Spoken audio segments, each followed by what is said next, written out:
Good evening everybody students. आज हम लोग क्लास 10th की हिस्ट्री से रिलेटेड चैप्टर भारत में राष्ट्रवाद पढ़ेंगे। भाई काफ़ी दिनों से लॉकडाउन है, कोचिंग क्लासेस बंद हैं और मैंने सिलेबस कहाँ तक पढ़ाया था अब तो मुझे याद भी नहीं है, लेकिन फिर भी मुझे लगा कि ये चैप्टर अगर मैंने पढ़ा भी दिया हो क्लास में तो दोबारा पढ़ने में कोई बुराई नहीं है। तो आइए हम लोग इस चैप्टर की शुरुआत करते हैं और यहाँ से हम लोग रेगुलर रहेंगे। और जो बच्चे अभी तक व्हाट्सएप ग्रुप से नहीं जुड़े होंगे तो कोशिश कीजिएगा कि अधिक से अधिक बच्चों को इससे जोड़ें और जो भी हम लोग के पास समय है उसका हम लोग भरपूर उपयोग करें तो ज़्यादा बेहतर होगा। भारत में राष्ट्रवाद का शाब्दिक अर्थ होता है राष्ट्रीय चेतना का उदय। अपने राष्ट्र के प्रति, अपने देश के प्रति एक चेतना का भाव, कुछ सोचने का भाव राष्ट्रवाद कहा जाता है। ऐसी राष्ट्रीय चेतना जिसमें राजनीतिक, आर्थिक, सामाजिक और सांस्कृतिक एकीकरण का आभास हो। जब देश के लोगों को ऐसा लगे कि देश के अंदर एक राजनीतिक, आर्थिक और सामाजिक एकता हो, लोगों को एकता का आभास होने लगे, है ना, कुछ ऐसा लगे कि कोई ऐसी चीज़ है जो पूरे देश के लोगों को एक सूत्र में बांधकर रख रही हो, तो उसे हम राष्ट्रवाद कहते हैं। 19वीं शताब्दी तक देश में ऐसा कुछ भी नहीं था, ठीक है। 19वीं शताब्दी के पूर्वार्ध तक भारत जो है कई छोटे छोटे राज्यों में बटा हुआ था। उस समय भारत को एकता के सूत्र में बांधने वाले तत्वों का अभाव था। समान न्याय व्यवस्था नहीं थी, राष्ट्रीय एकता नहीं थी, ठीक है, और कोई भी ऐसी चीज़ नहीं थी जिसके वजह से भारत के लोगों को लगे कि हम सब एक हैं, है ना। देश के लोगों को एक समान लक्ष्य और एक सामान्य उद्देश्य से जोड़ने वाले तत्वों का पूर्णतः अभाव था। लेकिन 19वीं शताब्दी के उत्तरार्ध में, अब यहाँ पर छात्रों दो शब्द आ गए, उत्तरार्ध और पूर्वार्ध, ठीक है। तो मैं इसे क्लियर करना चाहूँगा। जैसे 1901 से लेकर के 2000 तक की ईस्वी है, इसे हम 20वीं शताब्दी कहते हैं, ठीक है। ये कौन सी शताब्दी है? 20वीं शताब्दी। और अगर इसको हम 20 से बांट दें 50 तक, तो ये पूरी 20वीं शताब्दी है। तो इसके आधा के पहले यानी 50 से पहले है पूर्वार्ध, है ना, और इसके बाद हो गया उत्तरार्ध। यानी 20वीं शताब्दी को अगर आप 20 से डिवाइड कर दें तो जो आधा है उससे पहले का हिस्सा क्या हो जाएगा? पूर्वार्ध, और उसके बाद का हिस्सा क्या हो जाएगा? उत्तरार्ध। तो 19वीं शताब्दी के उत्तरार्ध में कई ऐसे तत्व उभर कर सामने आए जिससे यह कमी दूर होती गई। यानी जो एकता का अभाव था लोगों के अंदर, ठीक है, सब अपने आप में मस्त थे, छोटे छोटे राज्य बटे हुए थे, हर राज्य की अपनी संस्कृति और अपना कल्चर था, अपना ट्रेडिशन था, कहीं मतलब एकता नाम की कोई चीज़ नहीं थी। लेकिन 19वीं शताब्दी के उत्तरार्ध में कुछ ऐसी ऐसी घटनाएं हुई, कुछ ऐसे ऐसे तत्व उभर कर सामने आए जिससे ये जो है कमी दूर होने लगी और भारत एक संपूर्ण संगठित राष्ट्र का स्वरूप ग्रहण करने लगा। यही राष्ट्रवाद है और इसी राष्ट्रवाद की अभिव्यक्ति स्वतंत्रता संग्राम है। यानी अंग्रेजों को यहाँ शासन करने में सुविधा इसलिए हुई क्योंकि भारत में राष्ट्रवाद नहीं था उस समय, और यही कारण है कि अंग्रेज यहाँ शासन स्थापित कर सके। लेकिन 19वीं शताब्दी के उत्तरार्ध में जो है धीरे धीरे राष्ट्रवाद का उदय होने लगा और उसी के वजह से भारत में स्वतंत्रता संग्राम हुआ। 19वीं शताब्दी में राष्ट्रीय चेतना का उदय मुख्य रूप से अंग्रेजी शासन व्यवस्था का परिणाम था। जैसे बच्चों आप समझ सकते हो कि भारत में अंग्रेजों के आने से एक बात तो अच्छी हुई, वो ये हुई कि अंग्रेजों के आने से भारत में राष्ट्रीय चेतना का उदय हुआ, है ना। अगर अंग्रेज नहीं आए होते तो शायद ये चेतना आती, लेकिन कब आती ये कोई गारंटी नहीं थी, है ना। लेकिन ब्रिटिश शासन ने जो परिवर्तन राजनीतिक, आर्थिक और सामाजिक क्षेत्र में किए थे उसके परिणाम स्वरूप भारतीय जनता के सभी वर्गों का शोषण हुआ, जिससे जनता के बीच असंतोष की भावना पैदा होने लगी। दूसरी तरफ अंग्रेजों ने डाक और तार व्यवस्था, रेल, छापाखाना, प्रशासनिक व्यवस्था इत्यादि का विकास किया, यद्यपि इनका विकास एक सुचारू प्रशासन चलाने की दृष्टि से किया गया, फिर भी इन सभी ने राष्ट्रीय चेतना के उदय में महत्वपूर्ण भूमिका निभाई। तो है क्या यहाँ पर कि अंग्रेज के आने से जो कुछ अच्छी बातें भी हुई, जैसे अंग्रेजों ने डाक और तार व्यवस्था की शुरुआत की, रेल की शुरुआत की, छापाखाना की शुरुआत की, ठीक है। तो इन सब से एक क्षेत्र के लोगों का संपर्क दूसरे क्षेत्र के लोगों से होने लगा, लोग एक दूसरे से मिलने लगे, ठीक है, लोगों में वैचारिक आदान प्रदान हुआ। तो इस वजह से लोगों में राष्ट्रीय चेतना फैलने लगी और अंग्रेजों ने अपने लाभ के लिए भारतीय जनता का भरपूर शोषण किया, ठीक है। तो शोषण की वजह से लोगों में असंतोष की भावना पैदा होने लगी और इसी असंतोष का कारण था लोगों के अंदर एकजुट होना। लोग एकजुट होने लगे और ब्रिटिश शासन को उखाड़ फेंकने के लिए पूरी तरह से कृतसंकल्प होने लगे। अब हम लोग पढ़ेंगे भारत में राष्ट्रवाद के कारण। एक एक करके हम लोग सभी कारणों की बात करेंगे। भारत में राष्ट्रवाद का उदय विविध शक्तियों और कारणों के संयोग का परिणाम था, जिसे हम निम्नलिखित वर्गों में बांट करके अध्ययन कर सकते हैं। ऐसे बहुत सारे कारण थे, तो उन सारे कारणों को हम कुछ अलग अलग ग्रुप में बांटेंगे। और सबसे पहला कारण था राजनीतिक कारण। भारत में राष्ट्रीय चेतना जागृत करने में विभिन्न कारणों का योगदान था, जिनमें किसी न किसी तरह से भारत में राष्ट्रीय चेतना पैदा हुई। ब्रिटिश शासक जो थे वो साम्राज्यवादी नीति के पोषक थे।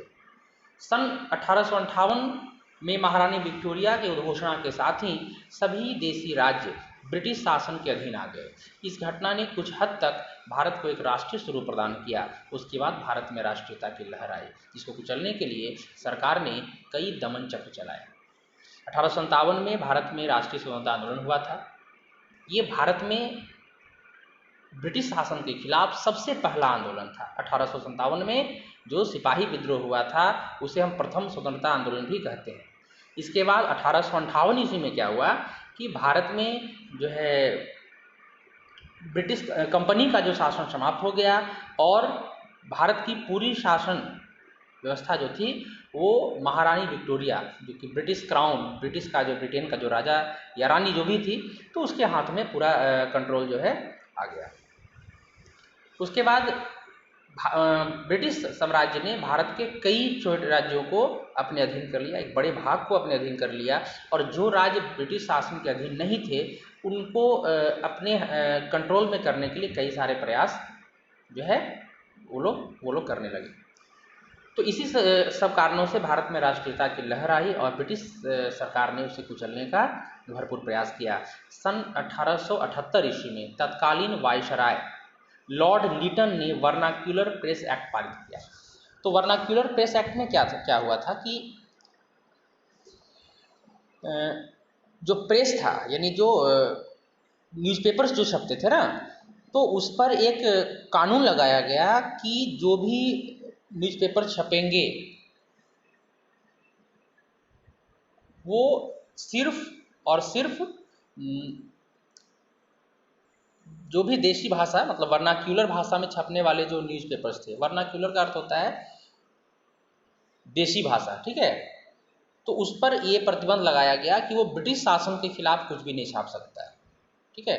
जो भी कुछ इंग्लिश न्यूज़पेपर्स थे तो वो तो ठीक है, लेकिन जो वर्नाक्यूलर प्रेस थे, यानी वर्नाक्यूलर भाषाओं में छपने वाले जो प्रेस थे, उस पर यह प्रतिबंध लगाया गया कि ब्रिटिश शासन के खिलाफ कुछ भी नहीं छाप सकता है। कुछ भी छापना अगर हो तो पहले उसको एक सेंसरशिप होती थी, वो सेंसर से पास करवाना होता था, ठीक है। इसके अलावा 1879 में आर्म्स एक्ट आया। आर्म्स एक्ट में क्या था कि भारतीयों के लिए अस्त्र शस्त्र रखना गैर कानूनी घोषित कर दिया। कोई भी भारतीय जो है अस्त्र शस्त्र नहीं रख सकते थे। अंग्रेज रख सकते थे, भारतीय नहीं रख सकते थे। 1883 में एल्बर्ट बिल पारित हुआ। ये सब जो इम्पोर्टेंट जो वर्ड्स आ रहे हैं, क्वेश्चंस यहाँ पे क्रिएट हो रहे हैं, आप उनको अपनी कॉपी में ऑब्जेक्टिव क्वेश्चन इसमें से निकाल करके और खुद लिखिएगा, है ना, और आंसर के साथ, और उनको याद कीजिएगा, ठीक है। तो एल्बर्ट बिल जो आया 1883 में, इसका उद्देश्य था कि भारत और यूरोपीय व्यक्तियों के फौजदारी मुकदमों की सुनवाई सामान्य न्यायालय में करना था और उस विशेषाधिकार को समाप्त करना था जो यूरोप के निवासियों को अभी तक प्राप्त था, जिसके अंतर्गत उनके मुकदमे सिर्फ यूरोपीय जज ही सुन सकते थे। यानी अगर कोई भारतीय व्यक्ति है जो अगर अपराधी दिखता है तो उसका जो केस होगा वो उसकी सुनवाई जो है सिर्फ और सिर्फ यूरोपीय जज ही कर सकते थे। तो इसको यूरोपीय जनता ने इसका विरोध किया और सरकार को इस बिल को वापस लेना पड़ा। यानी ये दिख रहा है कि अंग्रेज भारतीयों को दबाने के लिए, ठीक है, तरह तरह के ऐसे कानून बनाते थे। मतलब उनका जो बनाया हुआ कानून होता था, एक्ट होता था, वो भारतीयों के हित में नहीं होता था, ठीक है। 1899 ईस्वी में लॉर्ड कर्जन ने कलकत्ता कॉरपोरेशन एक्ट पारित किया, जिसमें नगरपालिका में निर्वाचित सदस्यों की संख्या में कमी और गैर निर्वाचित सदस्यों की संख्या में वृद्धि की गई। यानी निर्वाचित सदस्य क्या होते हैं? जिन सदस्यों को जनता चुनती है उनको निर्वाचित सदस्य कहते हैं, और जिन सदस्यों को सरकार अपनी मर्जी से या कोई व्यक्ति अपनी मर्जी से चुन ले उसे क्या कहते हैं? गैर निर्वाचित सदस्य। तो गैर निर्वाचित सदस्यों की संख्या नगरपालिका में अधिक कर दी गई। 1904 ईस्वी में विश्वविद्यालय अधिनियम द्वारा 1904 ईस्वी में विश्वविद्यालय अधिनियम के द्वारा विश्वविद्यालयों पर सरकारी नियंत्रण बढ़ा दिया गया। 1905 ईस्वी में बंगाल विभाजन किया गया। लॉर्ड कर्जन ने बंगाल विभाजन किया, है ना। 1905 ईस्वी में जो बंगाल विभाजन किया गया तो यह तर्क दिया कि इससे प्रशासनिक सुविधा होगी। पूरे बंगाल एक्चुअली था क्या कि बंगाल में जो है क्रांतिकारी गतिविधियां बहुत अधिक हो रही थी, तो उस एकता को तोड़ने के लिए, उसको कमज़ोर करने के लिए लॉर्ड कर्जन ने क्या किया कि पूरे बंगाल का विभाजन कर दिया, ठीक है, पूर्वी बंगाल और पश्चिमी बंगाल।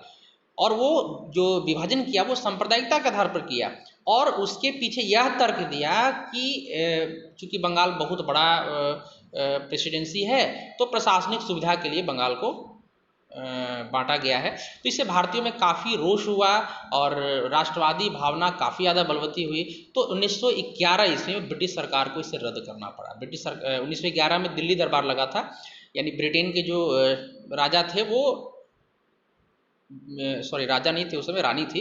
तो महारानी विक्टोरिया उस समय भारत आई थी और उन्होंने जो है इसको रद्द किया, यानी बंगाल विभाजन को रद्द किया। 1907 ईस्वी में देशद्रोही सभा अधिनियम सभाओं पर रोक लगाने के लिए 1910 ईस्वी में इंडियन प्रेस एक्ट लगाया गया, जिसमें उत्तेजित लेख छापने वालों को दंडित करने का प्रावधान लगाया गया। तो इस तरह से देखा जाए कि अंग्रेजों के द्वारा जो भी कानून बनाए गए वो भारतीयों के हित में नहीं थे, वो भारतीयों के लिए दमनकारी जो है कानून बनाए गए थे, ठीक है। तो जिससे भारतीयों में लगातार जो है ब्रिटिश शासन के खिलाफ रोष पनप रहा था।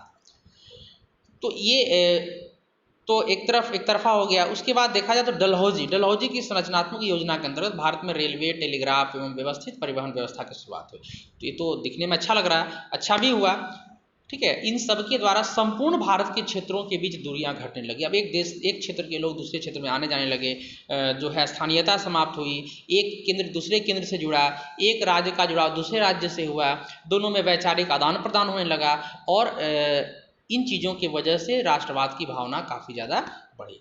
भारत में अंग्रेजी शिक्षा नीति ने भी राष्ट्रवाद में भी महत्वपूर्ण भूमिका निभाई। जैसे मानवतावाद, व्यक्तिवाद, यूरोपीय पुनर्जागरण, फ्रांस की राज्य क्रांति, अमेरिकी स्वतंत्रता संग्राम, इन सब की जानकारी मिली। जब भारत में अंग्रेजी शिक्षा शुरू हुई तो भारतीय बच्चों को, भारतीय छात्रों को यूरोपियन साहित्य पढ़ाया जाने लगा। यानी ब्रिटेन के जो साहित्य हैं, यूरोप की जो चीज़ें हैं, जैसे मानवतावाद जो कि फ्रांस की क्रांति में इसकी शुरुआत हुई थी, यूरोपीय पुनर्जागरण की कहानी, फ्रांस में जो क्रांति हुई थी, अमेरिकी स्वतंत्रता संग्राम की जो कहानी हुई थी, तो ये सारी चीज़ें जब वो लोग पढ़ने लगे, भारतीय छात्र पढ़ने लगे, तो उनके अंदर भी ये भावना पैदा होने लगी कि भाई हमें भी आंदोलन करना चाहिए, हमें भी स्वतंत्रता संग्राम करना चाहिए, ताकि हम भी ब्रिटिश शासन से, है ना, मुक्त हो सकें। लॉर्ड मॉन्टेस्क्यू और रूसों के विचारों ने भी भारतीय लोगों को काफ़ी ज़्यादा प्रभावित किया। अब वे अपने उत्तरदायित्व और नए कानून से अवगत होकर अधिकार की बात करने लगे। तो ब्रिटिश शासन के द्वारा जब अंग्रेजी शिक्षा शुरुआत हुई तो इससे भारतीय लोगों में एक वैचारिक चेतना की शुरुआत होने लगी। ये तो अभी तक बच्चों लोग पढ़ रहे थे राजनीतिक कारण। अब हम लोग बात करेंगे आर्थिक कारण। भारत में अंग्रेजों ने जो आर्थिक नीतियां अपनाई उसके परिणाम स्वरूप भारतीय कृषि और कुटीर उद्योगों को काफ़ी धक्का लगा। अंग्रेजों की जो आर्थिक नीति थी उससे भारतीय कृषि को और उद्योगों को काफ़ी नुकसान हुआ। ब्रिटिश नीतियों के परिणाम स्वरूप किसान, कामगार, अन्य वर्गों की स्थिति लगातार बिगड़ रही थी। अंग्रेजों की कृषि नीति मुख्य रूप से अधिकतम भू राजस्व एकत्रित करने के उद्देश्य से प्रेरित थी। अंग्रेज जो भी भू राजस्व नीति बनाते थे तो उनका उद्देश्य एक ही था कि हम अधिक से अधिक जो है टैक्स वसूल सकें। अस्थायी बंदोबस्ती लागू की गई तो जमींदारों को एक निश्चित भू राजस्व कर के रूप में सरकार को देना पड़ता था। ठीक है, अस्थायी बंदोबस्ती में क्या होता था ना कि टैक्स फिक्स कर दिया गया कि भाई किसी क्षेत्र में इतना ज़मीन है तो इतना टैक्स जो है वो उसको चाहिए। तो वो क्या किया कि जमींदार को दे दिया कि भाई आपके ये इतना ज़मीन है तो आपको इसमें से इतना टैक्स वसूल करके हमको देना है। तो जमींदार क्या करते थे कि किसानों से कहीं ज़्यादा लगान वसूल लेते थे और जितना सरकार को देना था वो दे देते थे और जो एक्स्ट्रा होता था वो अपने जेब में रख लेते थे। ठीक है, तो जब भी किसान जमींदार या महाजनों द्वारा शोषण के विरुद्ध आवाज़ उठाने लगते थे तो सरकार नकदी फसलों की उगाही अपनी मनमानी कीमतों पर करती थी। यानी किसानों को इस शोषण के खिलाफ आवाज़ उठाने का भी अधिकार नहीं था। सरकार जबरदस्ती किसानों को नील, कपास, गन्ना इत्यादि फसल उगाने के लिए कहते थे। ठीक है, क्योंकि इन चीज़ों की डिमांड यूरोपियन बाज़ारों में बहुत ज़्यादा थी। ठीक है, तो ब्रिटिश सरकार उन्हें किसानों से अपनी मनमानी दामों पर खरीद लेती थी और विदेशी बाज़ारों में यानी यूरोपियन बाज़ारों में उसे बेच करके अधिक से अधिक लाभ कमाती थी। और अंग्रेज क्या करते थे, इन चीज़ों अपने उद्योगों में इनका कच्चा माल के रूप में प्रयोग करते थे। कपास और नील उपजाने वाले किसान इस नीति से बहुत ज़्यादा प्रभावित थे। ये तो बात हो गई कृषि के क्षेत्र में। यानी कि अभी तक हम लोग जो पढ़े उससे समझ में आ रहा था कि किसान जो थे किसानों के प्रति ब्रिटिश सरकार की नीति जो है शोषणात्मक थी। किसान जो है संतुष्ट नहीं थे, किसानों से अधिक टैक्स वसूला जाता था, उनसे ज़बरदस्ती अपनी मनमानी फसलें जो है अंग्रेजी सरकार उगवाती थी और अपनी मनमानी कीमतों पर उससे वो फसल वो खरीदते थे। उद्योग के क्षेत्र में भी मजदूर और कामगारों को अनेक मुसीबतों का सामना करना पड़ रहा है। यानी उद्योग के क्षेत्र में मजदूर जो है वो भी ब्रिटिश शासन से संतुष्ट नहीं थे। अंग्रेजों ने भारत में बने कपड़े के निर्यात पर कई तरह के प्रतिबंध लगा दिए थे। मतलब भारत का कपड़ा विदेशी मार्केट में नहीं जा सकता था। जबकि इंग्लैंड में मशीन से जो बने कपड़े होते थे तो भारत में बिक्री पर किसी तरह का प्रतिबंध नहीं था। मतलब इंग्लैंड का कपड़ा भारत में बेरोक टोक आ सकता था, लेकिन भारत का कपड़ा विदेश नहीं जा सकता था। ठीक है, तो सरकार द्वारा 1882 ईस्वी में सूती वस्त्रों पर से आयात कर हटा दिया गया था। भारत में मशीन से बना सामान इंग्लैंड से आता था और यहाँ पर कारखाने लगाए जाने की प्रक्रिया अत्यंत धीमी थी क्योंकि सरकार भारत में औद्योगिकरण के पक्ष में नहीं थी। इस तरह से कामगारों का बेरोजगार होना स्वाभाविक था। यानी पहले यहाँ जो कपड़े बनते थे, भारत में जो कपड़े बनते थे, उनकी विदेशी बाज़ारों में बहुत ज़्यादा डिमांड थी। ठीक है, लेकिन जब ब्रिटेन में औद्योगिकरण हो गया और वहाँ जब कपड़े बनने लगे तो अंग्रेज यहाँ से कपास ले आते थे, कच्चा माल यहाँ से ले आते थे और वहाँ कपड़ा अपने फैक्ट्री में कपड़ा बनाते थे और फिर भारतीय बाज़ारों में ला करके अपनी मनमानी कीमतों पर बेचते थे। ठीक है, तो वो कपड़े जो होते थे वो भारतीय कपड़ों से काफ़ी सस्ते होते थे और मशीन से बने हुए होते थे तो ज़्यादा मतलब फिनिशिंग भी अच्छी होती थी उसकी। तो ब्रिटेन का कपड़ा भारत में अधिक मात्रा में बिकने लगा, जिससे भारतीय जो कारीगर थे, जो कपड़ा बुनने वाले थे, वो लोग बेरोजगार हो गए क्योंकि कपास जो भी यहाँ उपजता था वो तो ब्रिटेन लेके चला जाता था, है ना। तो यहाँ कच्चे माल की भी कमी हो गई, प्लस हाथ से बने हुए कपड़े महंगे होते थे, ब्रिटेन से बना हुआ कपड़ा जो आता था वो सस्ता होता था। तो इसलिए भारतीय कपड़ों की डिमांड भी घट गई और धीरे धीरे जो मजदूर थे, कारीगर थे, जो कपड़े बनाने वाले जो थे वो बेरोजगार होते चले गए।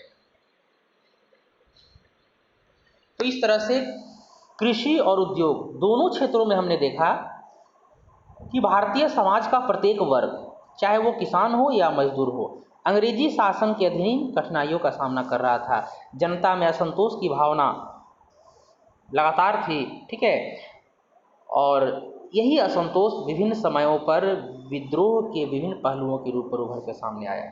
और यही जब विद्रोह हुआ ना, तो यही असंतोष जो है उभर कर सामने आया।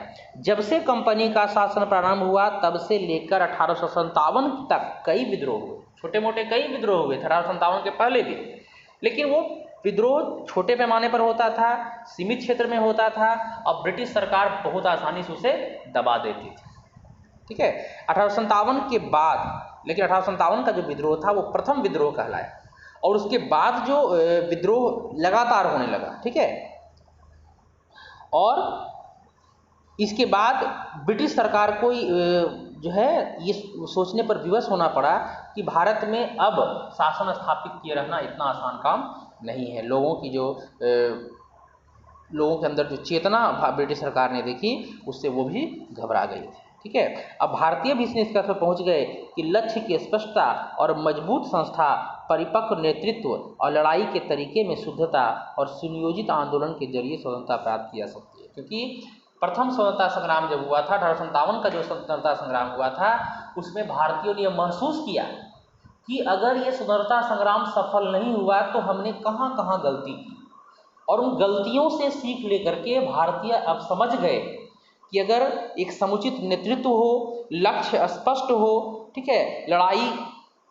सुनियोजित तरीके से किया जाए, आंदोलन एक प्लानिंग के तहत किया जाए, तो निश्चित रूप से स्वतंत्रता प्राप्त की जा सकती है। आर्थिक कारण के बाद हम लोग बात करते हैं अब सामाजिक कारण की। राष्ट्रवाद के उदय में ब्रिटिश सरकार की प्रजाति भेद की नीति भी महत्वपूर्ण कारक थी।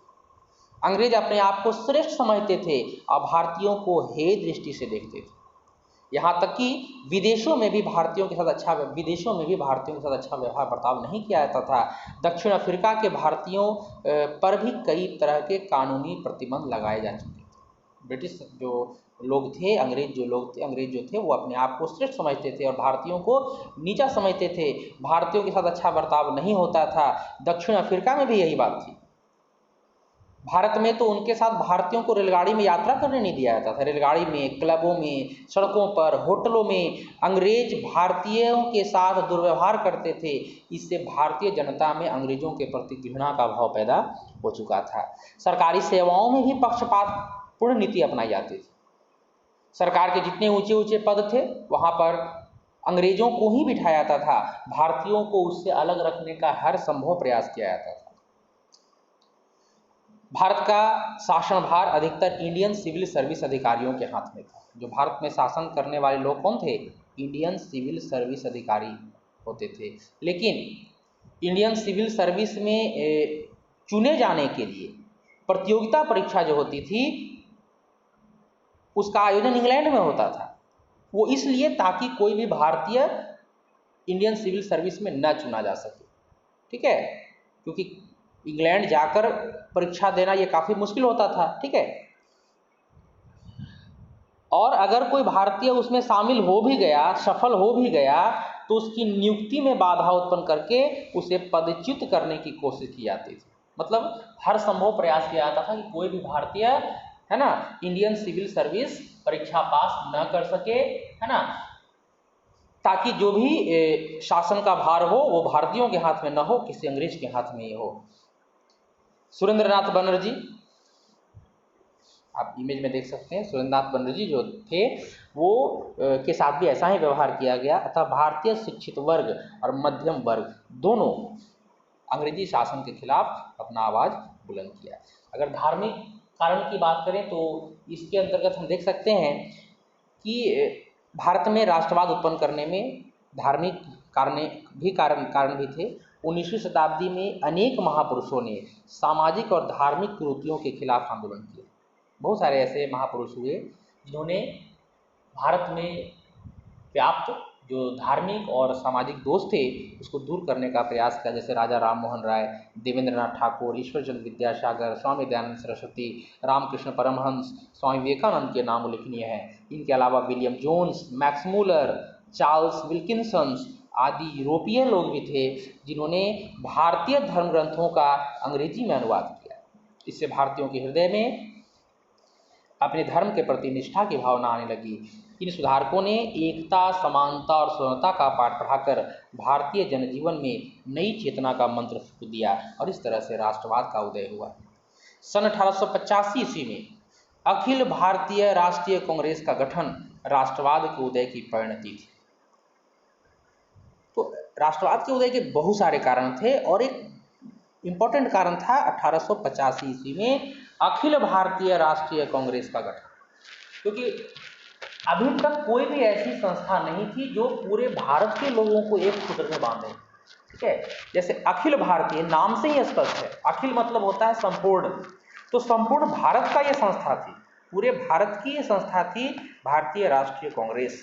ठीक है, और प्रारंभ में यह संगठन सिर्फ सुधारों की मांग करता था। शुरुआत में जब इसकी स्थापना की गई थी भारतीय राष्ट्रीय कांग्रेस की, तो यह सिर्फ सुधारों की मांग कर रहा था, लेकिन 1914 ईस्वी तक अंग्रेजी सरकार की दमनकारी नीतियों ने कांग्रेस के सदस्यों को उग्र बना दिया। शुरू में जब कांग्रेस की स्थापना की गई थी तो इसका उद्देश्य, छात्रों आप लोगों को पता होगा कि भारतीय राष्ट्रीय कांग्रेस की स्थापना करने में बहुत ही जो इम्पोर्टेंट रोल था वो एक अंग्रेज जनरल, रिटायर्ड अंग्रेज जनरल A.O. ह्यूम का था। तो उन्होंने इस उद्देश्य से इस संस्था की स्थापना की थी कि सिर्फ सुधार की जाए, जो सामाजिक और धार्मिक जो दोष हैं देश में उसमें सुधार करना। लेकिन 1914 ईस्वी तक आते आते अंग्रेजी सरकार की नीतियों के कारण कांग्रेस के कुछ सदस्य उग्र हो गए, यानी उनको लगा कि सिर्फ प्रार्थना करने से, अनुनय विनय करने से जो है सुधार नहीं हो सकेगा, ब्रिटिश सरकार में सुधार की कोई गुंजाइश नहीं है, तो वे लोग उग्र हो गए। और इनमें सबसे इम्पोर्टेंट नाम आता है बाल गंगाधर तिलक, बिपिन चंद्र पाल और लाला लाजपत राय, इसलिए इन्हें लाल बाल पाल कहा जाता है। ठीक है, लाल से लाला लाजपत राय, बाल से बाल गंगाधर तिलक और पाल से बिपिन चंद्र पाल। और इनके नेतृत्व में राष्ट्रीय आंदोलन की शुरुआत हुई और 1914 में प्रथम विश्व युद्ध भी शुरू हुआ और अंग्रेजी सरकार ने भारत को एक युद्धकारी देश जो है घोषित कर दिया। इस तरह से अभी तक हम लोग भारत में राष्ट्रवाद के उदय के कारणों की व्याख्या कर रहे थे, और एक इसमें तो बहुत सारे ऑब्जेक्टिव क्वेश्चन निकल करके सामने आ रहे हैं। आप उन क्वेश्चंस को कलेक्ट कीजिए और उसके आंसर को लिखिए और उन्हें एक बार, दो बार, तीन बार पढ़िए ताकि ये आपके माइंड में आ जाए। और एक लॉन्ग टाइप क्वेश्चन आप लिखिएगा, ठीक है, और ये क्वेश्चन बराबर बोर्ड एग्जाम में आता रहता है। भारत में राष्ट्रवाद के उदय के कारणों की व्याख्या करें। मैं दोबारा बोलता हूँ, भारत में राष्ट्रवाद के उदय के कारणों की व्याख्या करें। ठीक है छात्रों, मिलता हूँ नेक्स्ट वीडियो में इस चैप्टर के जो आगे के पार्ट है उसके साथ। और फिलहाल आप इस वीडियो को एक बार, दो बार देखें, ऑब्जेक्टिव क्वेश्चन कलेक्ट करें और एक लॉन्ग टाइप क्वेश्चन उसका आंसर आप लिखें, भारत में राष्ट्रवाद के उदय के